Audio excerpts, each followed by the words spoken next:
خبر شامل کرتے ہیں شیخوپورہ کی تحصیل صفدرآباد سے، جہاں پر اسسٹنٹ کمشنر صفدرآباد نے حکومت پنجاب کی ہدایت پر گھر گھر جا کر رمضان پیکج کا انعقاد کیا۔ مزید جانتے ہیں صابر حسین گمن کی اس رپورٹ میں۔ جی، اس وقت میں صفدرآباد کے ایریا کمیٹی روڈ پر موجود ہوں، مدنی محلہ پہ، جہاں پر حکومت پنجاب کی طرف سے اسسٹنٹ کمشنر صفدرآباد خود ڈور ٹو ڈور جا کر راشن تقسیم کر رہی ہیں۔ آئیے ان سے بات کرتے ہیں۔ جی، حکومت پنجاب اور سی ایم پنجاب مریم نواز شریف صاحبہ کی ویژن کے مطابق ہم نے رمضان نگہبان پیکج کا آج سے باقاعدہ طور پر انعقاد کر دیا۔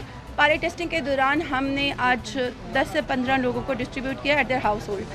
تحصیل صفدرآباد کی جہاں تک بات ہے تو 17,293 لوگوں کو جو کہ بینیفیشریز ہیں، جن کو لاسٹ ایئر آٹا بھی پرووائڈ کیا گیا تھا اور اس سے پہلے وہ بے نظیر انکم سپورٹ پروگرام کے تحت پیسے بھی لیتے رہے ہیں، ان کو ہم اس اسکیم اور اس پروجیکٹ پیکج میں ان کے گھروں پر جا کے at their door step we will deliver these ration bags. Thank you ji. جی، اسسٹنٹ کمشنر صفدرآباد عیوشا ظفر خود گھروں میں جا کر ڈور ٹو ڈور یہ راشن تقسیم کر رہی ہے۔ کیمرہ ٹیم کے ساتھ صابر حسین گمن، راز نیوز صفدرآباد۔